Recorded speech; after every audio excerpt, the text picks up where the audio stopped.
just thinking that you are the body and that's all you are, then, and you want to, you don't want to be alone. I don't know anybody that wants to be alone. They want to have a companion. They want to be, everybody wants to be loved. Everybody wants to be loved. And so you think that the body is the only thing that's going to get you there. Oh, y'all don't hear me. Come on now. The only thing that's going to get you there is the body. So you're going to dress this body. You're going to make it very appealing to the audience that you want for it to be appealing to. You got that person in mind that you want to appeal to. And I remember as a young girl how infected I was, because I thought that I was the body. So I was looking at all of these other young girls at school or at church, because that's the only places that I would go. And how they had all the attention on the young men, but the attention was foul. It was evil. It was vicious. But they had the attention. And when you're not taught that you are not the body, and that sin wants to lure you in, it does something to you. It brings you into captivity. Have you ever experienced this? I have experienced it in two ways. In two ways, I have experienced that, because when I was young, I would want friends. You know, because I was like the nerd.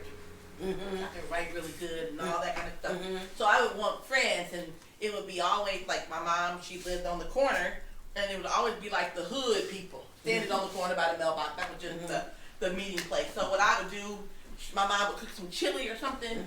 So I would go out there and give them some chili. And they're like, "Oh, that's my friend. That's my friend." Just wanting to feel accepted and loved. I wasn't into looking like nothing for sex yet. That was the first one. Just wanting to be friends. And as I got a little bit older, then that's when I did the other, dressing the body to be appealing to, be looked at through this certain one or whatever. But I have experienced both of them, just wanting to be fitting in and wanting to be accepted. And now that I'm living in the Lord, I see now how that was evil, and it was falsity, as to wanting to please people, as if they were somebody. You know what I mean? Like just wanting to be a part of whoever they were, and they ain't nobody. So I learned that now that they don't have no heaven or hell to put me in. Why was you doing that? And I had to come to myself, like, because you wanted to be accepted into the group. You wanted to be on the mailbox with the hood folks, just wanting to fit in. So yeah, I have been in that. What about you, Sister Karen? Well, I will say yes, because when I was coming up,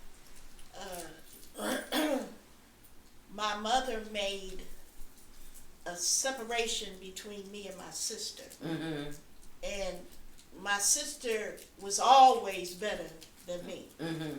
It was, I always wore the apron. I did the cleaning and whatever, but my sister was too good to do what needed to be done. So in that instance, I began, and my mother would, my sister could go out, but I had to stay in the house. I always stayed in the house and had my imaginary friends and that kind of thing. I saw this cat outside of my window, and when I was living in Philadelphia, and I would bring the cat in, my mother said, "You always like animals." I said, But my point is, I've been in that bondage. To the fact that I really thought something was wrong with me. Because I couldn't understand why she kept me in the house. Like I couldn't go out and play and things like other young people would do. So I would always try to find something else to fill that void. If it was sneaking out, going out, talking to some other guy, whatever, I was trying to fill that void. And in filling that void, of course, other things started to happen. And so I started to love what I was doing because I was trying to get back at her for what she had done to me. And then, you know, and I could speak even today, you know, it's still that so-called bondage, but it's kind of distant, you know. I had my own place, I can do what I want, you know, that kind of thing. But now with the understanding that back then what she was doing and what I was doing was wrong. You know, it didn't amount to anything. You know what I'm saying? It still was sin, and it shouldn't have been done. That's the bottom line. But yes, I have experienced that being in bondage, trying to, like she said, square peg fitting in a round hole. And even today, I still find that, you know, in people. But it's something that the Lord, I believe, is working on me to break free of. And so it's been difficult. Like Brother Miller always said, well, Karen, you always by yourself. Yes, I am. Because for some reason, that's the way I was taught. You know, I always taught like something was wrong with me. And so out of that, that's how I experienced that kind of bondage or that kind of situation. But I do thank the Lord that I'm able to move out now, you know, kind of branch out a little bit and open up to other people. Because in that bondage, I didn't trust anybody. And even today, you know, sometimes, like I was talking to you about work, that situation can cause you to be in bondage, can cause you to think the wrong thing sometimes. You know, think people are after you and those kind of things. So to answer your question, yes, I have been in that situation. But the Lord is blessing me to come out of that situation that I was in. And I was in there a long time. It wasn't just a week or 2 weeks. You know, I've been in that bondage a long time, starting from Philadelphia. So up until, you know, coming this way. So, you know. It's really something because that old doctrine would teach all of this bondage that we have been in for years and years and years, that a few seconds in some natural water is going to just extract that. You're just going to leave it in the water, and you're just going to extract all of that pain, all of that captivity, and then you're going to be free. The problem with that is it didn't work. No.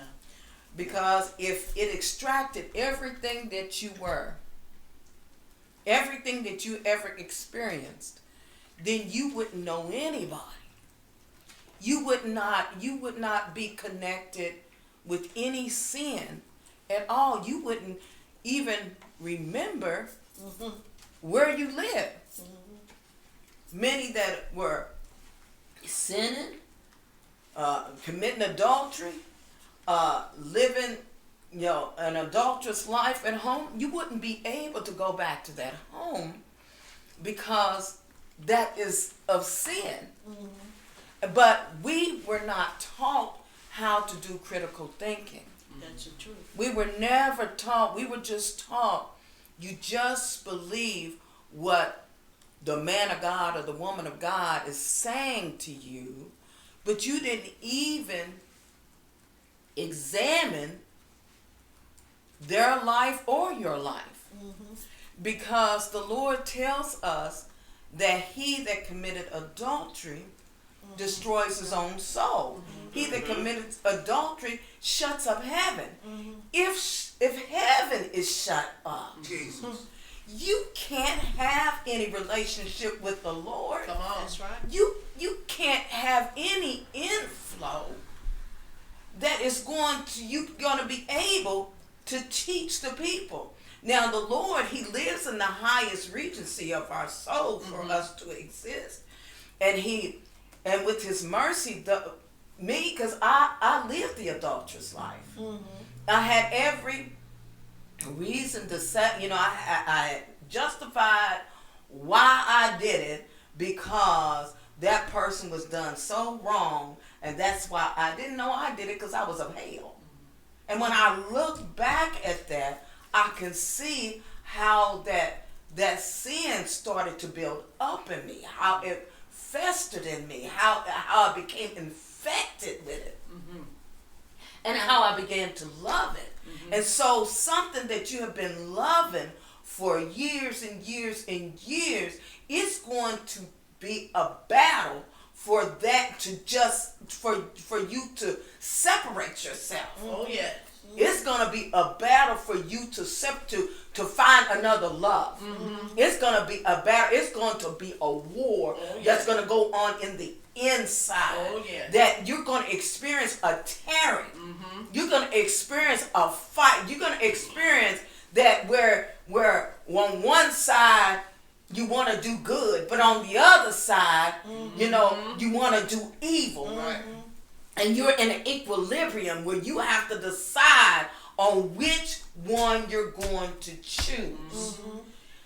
But when our children are not taught these things, then you can see the fruit of the labor of the lies and the deceit that they have been taught from. And I can speak for myself from me being a parent, and also from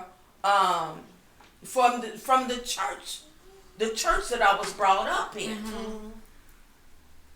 Can you see how that the churches have failed, where they have not taught the kids, or have not taught, where even the elderly, they still live in that concept. There are many of them, well, I'm too old.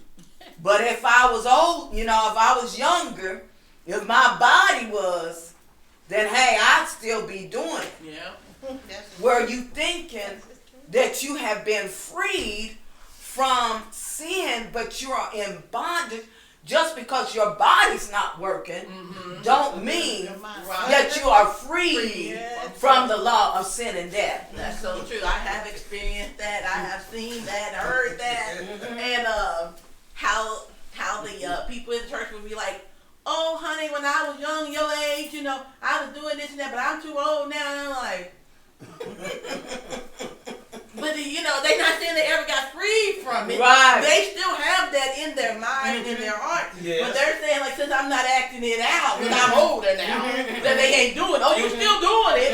You just can't do it with the body. Right. So they are being deceived in that. And they still they think that they don't have to pray on it. Lord, I don't need your help in that area no more, because I ain't doing it. But the truth of the matter is, you still need to be praying and asking God for helping that, take it out of my mind and out of my heart. Because there's still a craving going on. Yes, it is. For it. Come on. Even though you can't do it, but there's that craving for it. Yes. So there we go about them thoughts again. At night in the midnight hour, while you in the bed by yourself, even though I'm put out there like you're 80 years old, okay? And don't think them cravings ain't gonna come up in that thought in that mind, because see, once you tasted that thing when you was young, Right. and how it felt when you was young, Yeah. that same thought in that bed, and you 80 years old. So it's a battle going on. Because see, you can play with that thing in your mind and in your heart, and act it all the way out. What is it? It's still sin. You still acted on it. You still crave for it. Yes. So why don't you gotta work on it? Why not? Because it was there that night, let's say Monday night. It was there Monday night. Woo, Jesus, okay. All right. It was there Monday night. You try to shake it off. You didn't ask the Lord for no assistance, no help. You try to shake it off. All right. Ooh, Jesus, I made it through Monday night. Here come Tuesday night. You went to church and you seen Brother Paul. Looked at Brother Paul, gave him a godly hug. Paul, Come on, Jesus. church is all over. It's late in the midnight hour. And this is how the devil works on that mind. You know, them thoughts in that mind. You go to thinking about Brother Paul. I just keep it real. You undressing Brother Paul. Come on. All in your 80-year-old mind. Come on, Lord. Oh, yeah, there's still some sin there. You don't want to come out and say it, but it's still there. And that's what you have to confess to yourself. Right. That I'm still craving, even though I can't do. I ain't gonna get gut. But I was keeping it clean like I can, because we on the air. But you know what I'm saying? You know what I'm saying? You acted it all out. But you don't have a problem. That's true. It's sin there. Even though you can't act out, it's still sin there. Lord, I need your help. Now I gotta get through Wednesday night. Jesus, I can't keep on going through this. I need your help. So, you know what? When you go to church next Tuesday, stay away from Brother Paul. Give all the women a hug. Because, Lord, I need your help. And you know, Lord, I'm old. And I can't do this, Lord. I got to go to heaven. It ain't too late. Long as you got breath in your body, there's still time for you to confess to the Lord. I didn't say go explain it to Sister JoJo and Sister Mo. You got to tell everybody your business. See, God already know. Right. He already know this is personal. You got to confess that to the Lord. Right. He already know. He's right there beside you.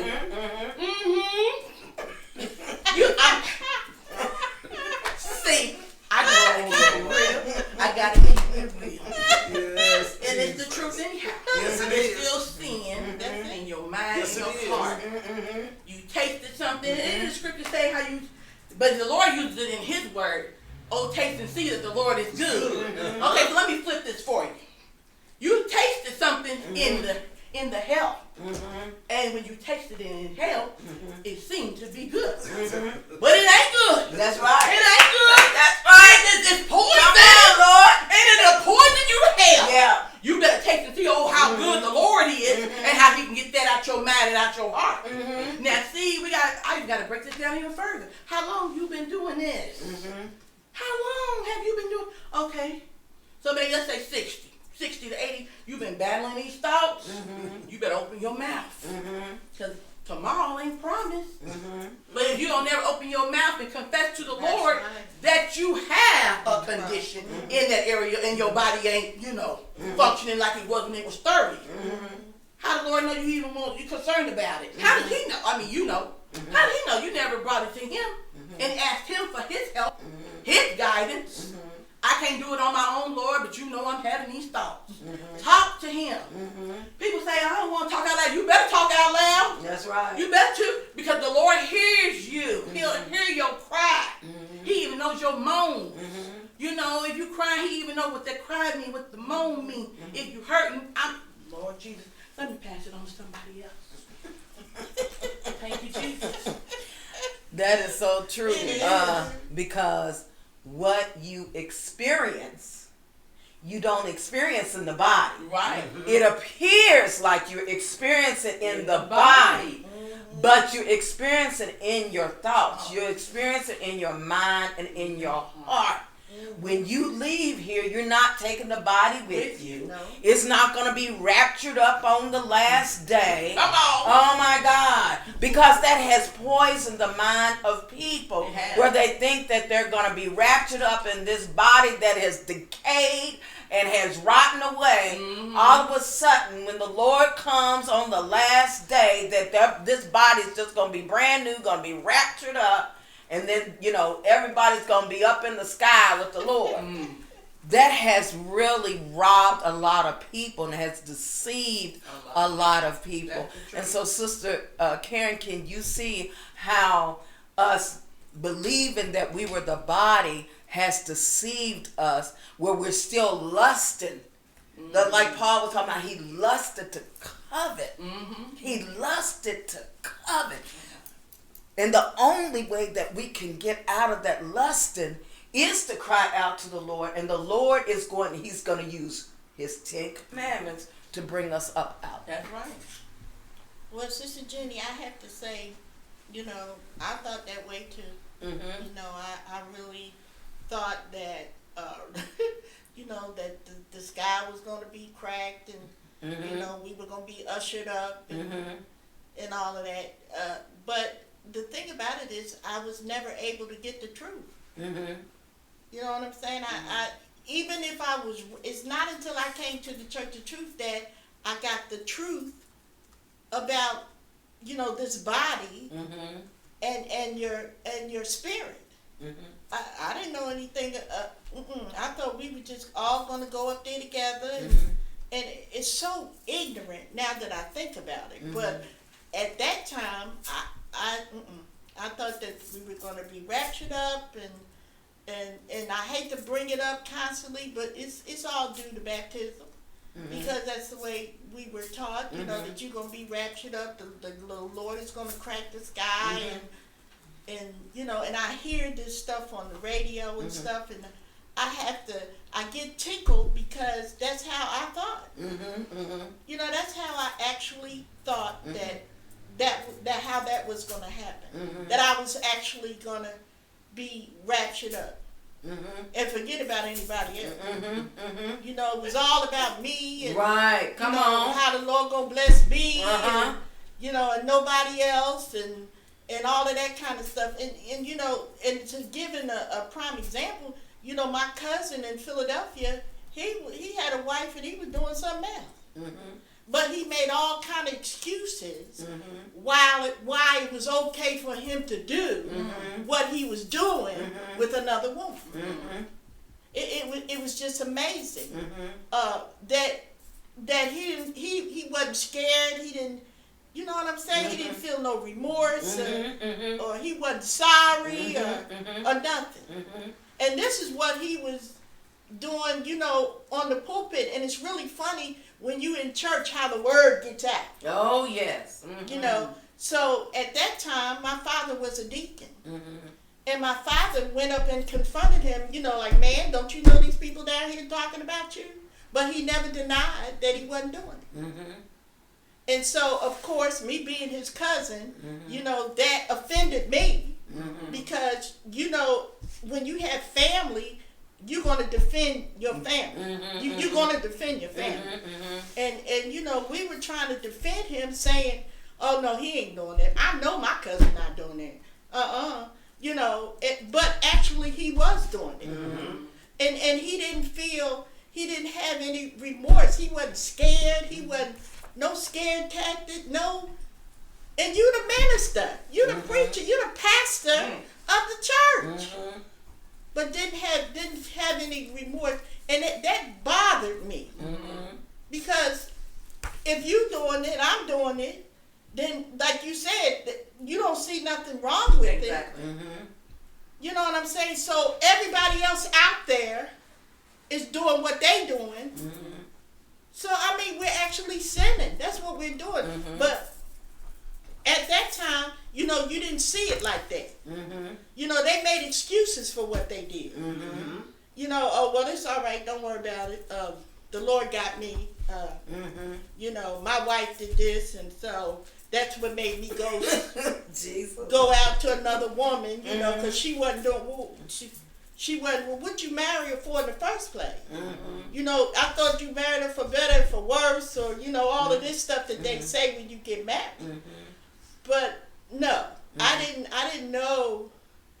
I knew, but I didn't want to accept the fact that he was doing this, that it was wrong. Mm-hmm. You know, it took a long time for me to grab hold of that because you know, you don't see your family doing anything wrong. Mm-hmm. You know, you always say, "Oh well, you know, he'll be fine." You know, always trying to cover up sin, and that's wrong. Mm-hmm.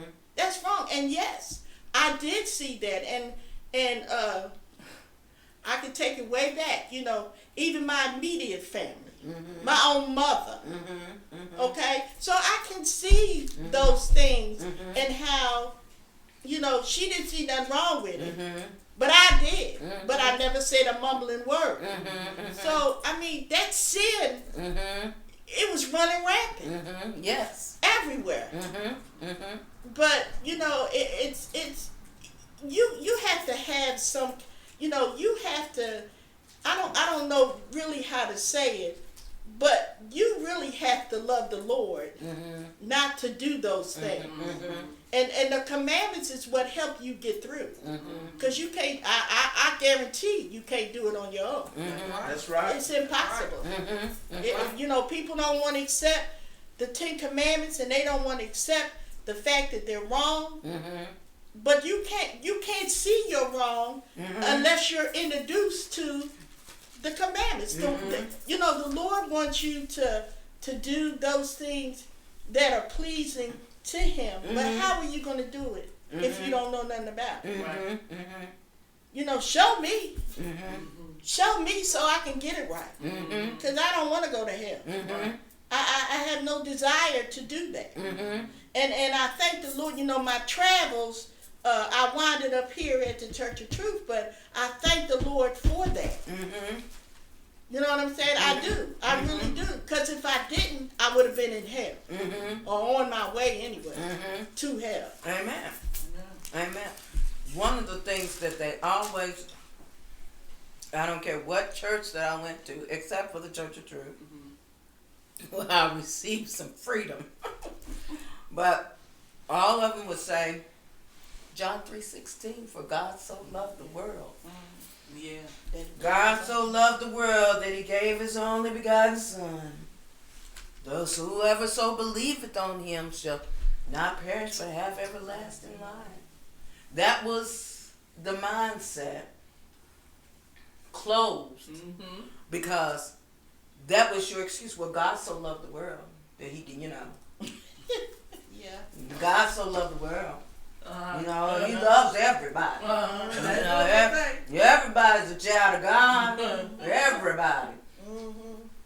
Because it was never opened up. It was never enlightened about for God so loved the world. We only stayed at John 3:16. You said, well, what does John 3:19 say? I don't know. I don't know what that says. Why? All I know is that He loved the world, that He gave His only begotten Son. So, with that, in that natural mind, you're dividing Him. You're saying, well, there's God and there's His Son. And so, if He so loved the world and He died on the cross for our sins, then I don't have to worry about what you were talking about. So, it was okay. It was okay to take up for family. That's right. But you weren't really taking up for family when you go in deeper. You're taking up for sin. And if you're taking up for sin, you're taking up for something that you are in love with. Come on. Sin wants you to love it. Oh, yeah. It ain't standing around for you just to That's like right. Come on now. It wants you to love it. It wants you to be married to it. It wants you to obey it. It wants you to be its servant. Oh yeah. And so you looking at,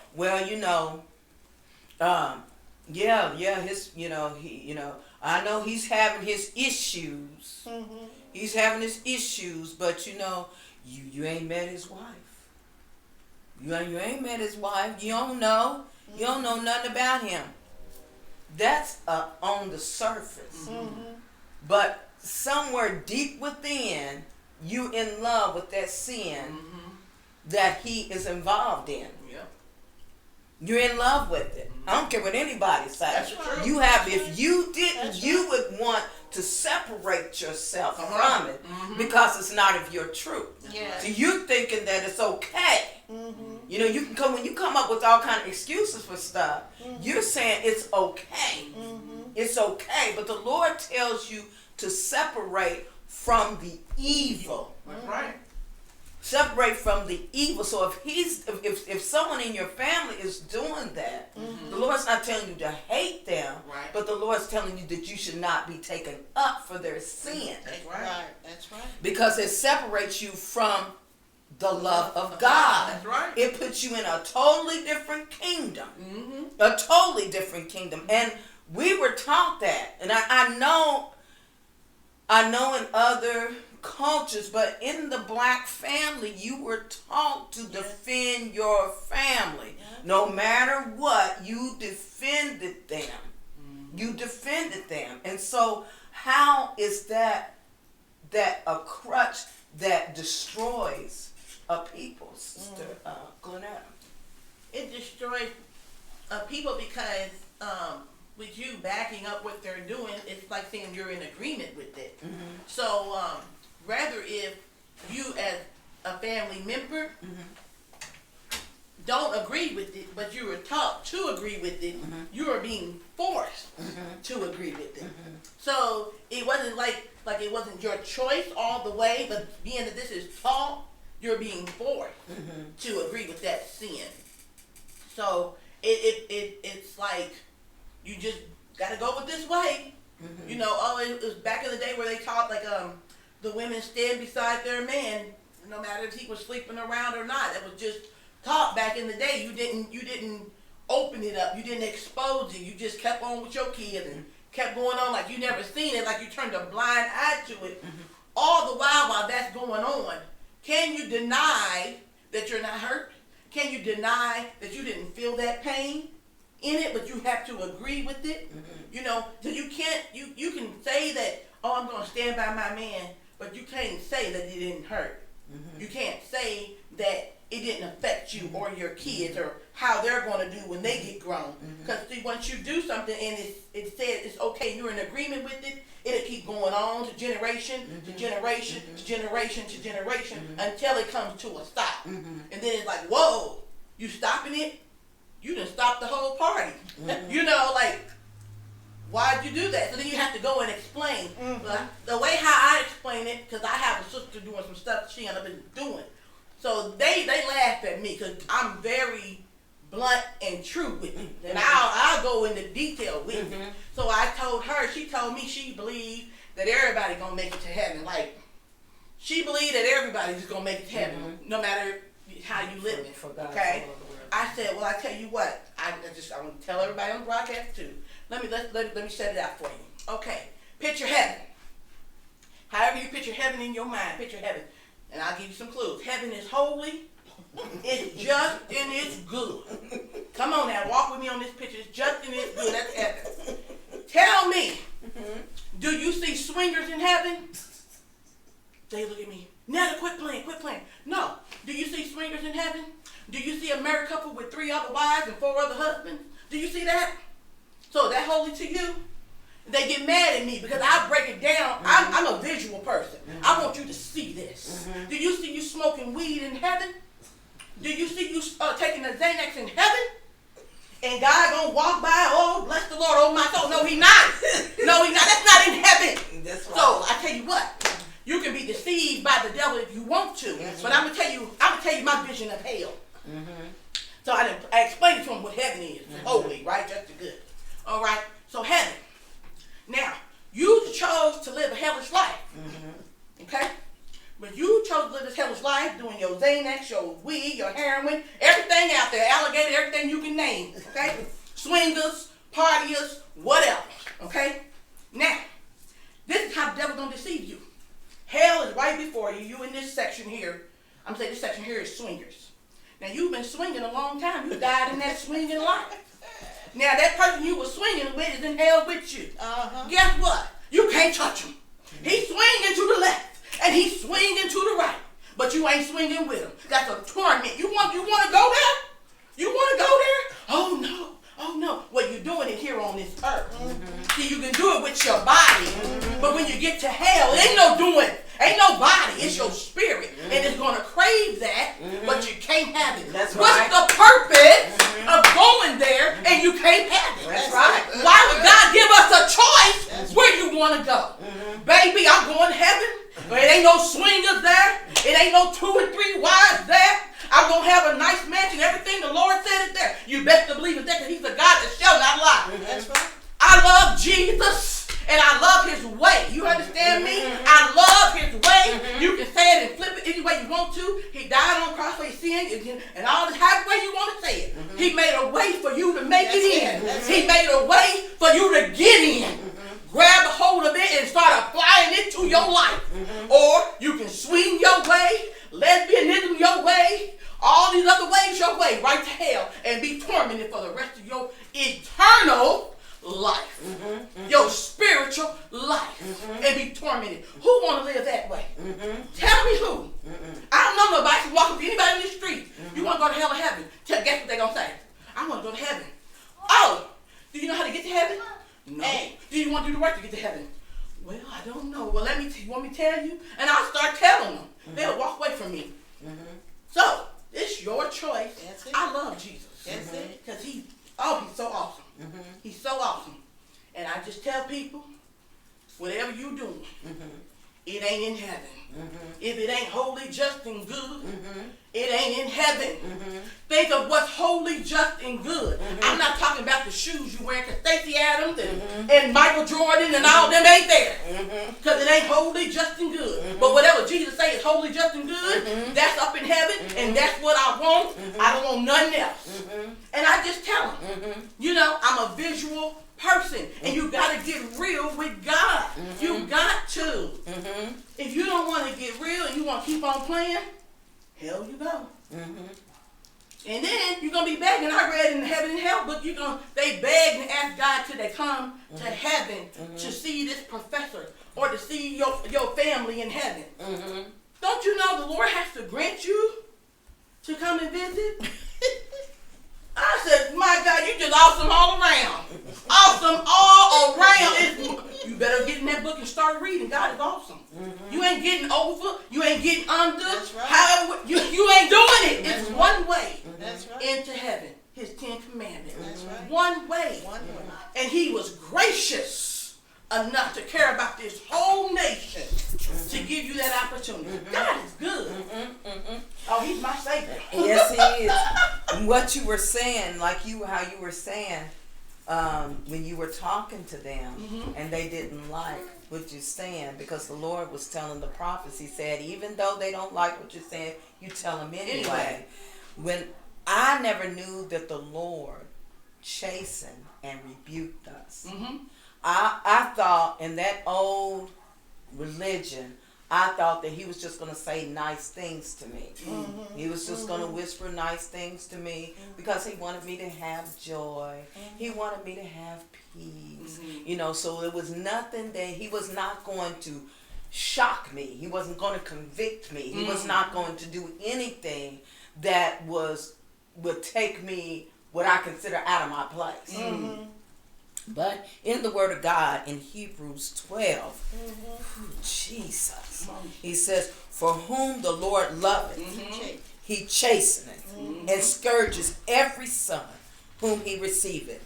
If ye endure chastening, God dealeth with you as with sons. For what son is he whom the Father chasteneth not? But if ye be without chastisement, whereof all are partakers, then are ye bastards and not sons. Did you ever think that the Lord, because people get it twisted, when the Lord said that he chastises and that he rebukes, he does that so that a light can be shined on the sin that so easily beset us. Then when we cry out to him, he's going to give us the power to conquer the sin little bit by little, because we have made this our life.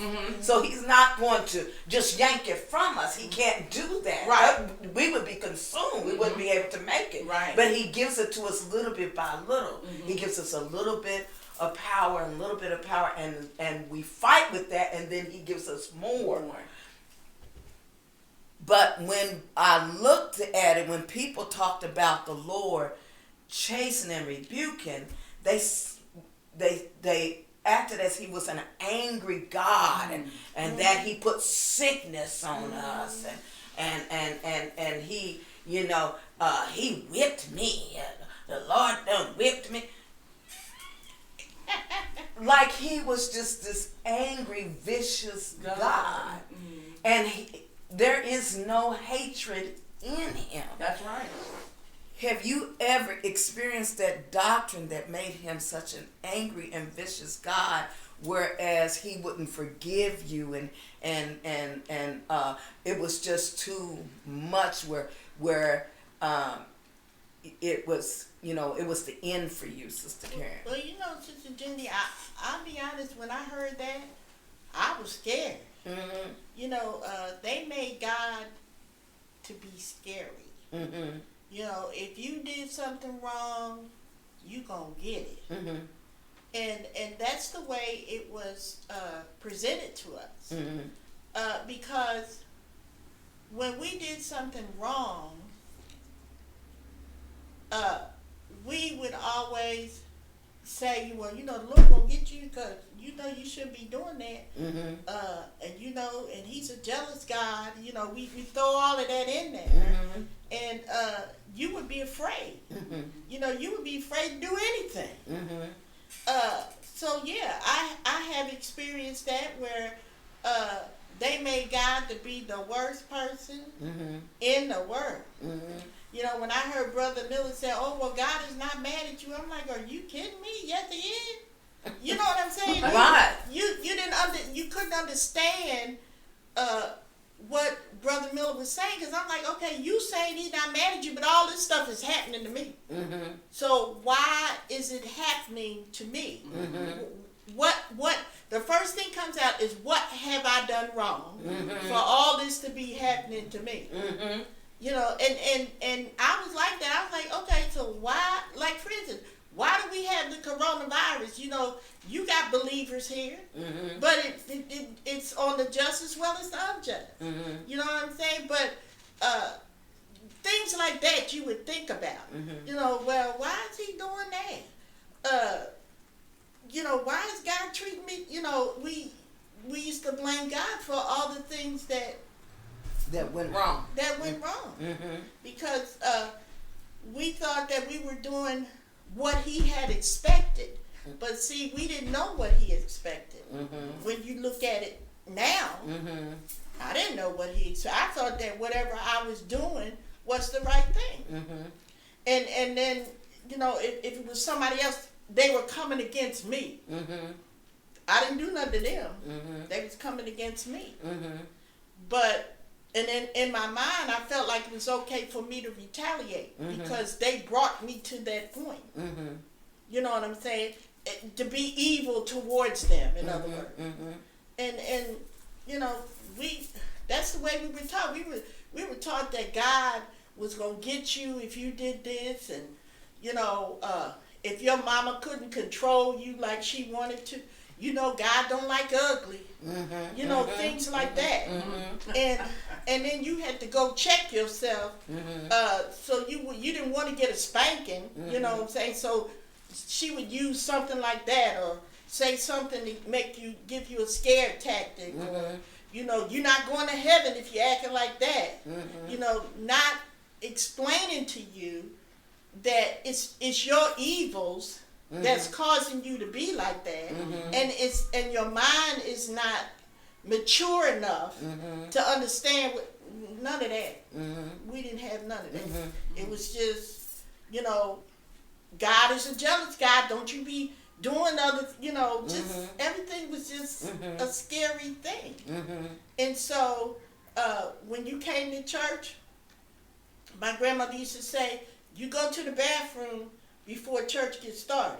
Because if you get up, I'm going to put something on you. So they used to, I'm serious. They used to use, you be sitting there, you really got to go to the bathroom, but you got to wait. You know what I'm saying? You have to wait till church is over. I'm serious. Brother Miller, no, I'm telling the truth. Right. And so, everything was like a scared, scare tactic. Right. They always scared you into stuff. and that's what I grew up with. You know, you better act right, because you know God, He'll get you, and just all kinds of things. But we did not know when we were using tactics like that we were teaching the young people how to hate God. That's right. That's right. We were, when you look at that, you can see how that we were teaching that God was a violent God, that He really didn't love us. We were very arrogant. Yeah. When you look at man was very arrogant, because that old natural man is very arrogant and thinks that it knows more than God. Mm-hmm. Yeah. It thinks it knows how to treat another person more than God. Oh, well, you know, you just give them something, you know, if they're hungry, you feed them. You know, if they're hungry, you know, if they're thirsty, give them drink, and not really looking to see what is the Lord talking about in that. Yeah. How is the Lord seeing about this hunger? Mm-hmm. Because you can give somebody a sandwich, That's right. and it's going to satisfy them for a little bit. Right. But it is not going to do anything towards their salvation. Right. It's not going to do anything towards their eternal life. It's not going to hold them permanently. Right. So what the Lord wants to do, He wants to do something on a permanent level. Yeah. He wants to have an everlasting covenant with us. Yeah. And so when we look at that, when we look at how we talked about the Lord, Yeah. you would think that He was a tyrant and He didn't want nobody in heaven. That's right. Oh, but the Lord, He done put sickness on me. He done, and you know, and like you just so special that the Lord has done put sickness. Well, if He done put sickness on, why are you trying to get man medicine to take it off, and you saying that He has all power? Well, I mean, what are you doing? Right. I mean, really, we had no critical thinking. We did not examine a matter through. And although I can examine to an extent, I'm still learning how to examine, because you got to examine that old man. Mm-hmm. You got to examine that evil Yes. that you blamed on God, Yeah. because it's really you. Yeah. It's really you. When you talking about putting sickness on, I mean, you know, if someone made you mad, you would love to put sickness on them unless you're keeping the commandments of God. I'm telling you, it's the truth. Yes, it So is. man exalted himself, and you can see, like you was talking about the coronavirus. Now people would think that it was the wrath of God. Yeah. That's because that's how we were taught, not looking that it is sin. It is. Because it is something, sin is so infectious, it wants to cause death on each and every individual. Mm-hmm. When you look in the Word of God, the Lord said that He's life itself. Right. He's life itself. So if He's life itself, He's not going to be death itself. You know, we go, oh, well, you know, the Lord giveth and the Lord taketh away. What? What is that? That is our thinking. That's our perception. And we want to say that it is the Lord. Right. We want to call Him the murderer when we're the murderer. Right. The Lord has to shine a light in our evils. And when we start looking at the very thoughts and the intents of our heart, we'll be able to see that the enemy is sin. It's the sin that is within. That's right. It's within us. It's within us. I thank God how the Lord is really raising up a church. Yes, Lord. Raising up a church will have His love and His wisdom, and that and these people will be teaching His wisdom and understanding. Yeah. We taught how to be jealous of one another, how to compare one another, compare ourselves amongst ourselves. We taught all of this to our kids. Yeah, that's the truth. We taught this, and then you want to know why they come up and rage, and they want to come up against you. We taught it. We taught it. But what if we were teaching the commandments of God? What if we were teaching that the commandments of God is our very life source? It is our very life source.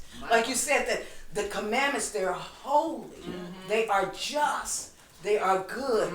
Heaven is to be birthed within us. That's right. The Lord wants to bring heaven on earth. Yes. And we're trying to get there without going by the rules of Right. the Lord. We're trying to go, bypass. We want to skip a grade. The Lord's not going to skip a grade. He's not going to do that. Because if he would, that's not love. That's not love. If he would skip a grade, have us to skip a grade, we would not be prepared and where he would put us. That's right. So he's not going to do that. That's right. This is the Church of Truth. You can reach us at 502-408-8836. 502-819-6224. 502-445-9431. Again, this is the Church of Truth. You can reach us at 502-408-8836. And remember 1 John 5:3. For this is the love of God, that we keep his commandments, and his commandments are not grievous, and it's the truth anyhow. Amen.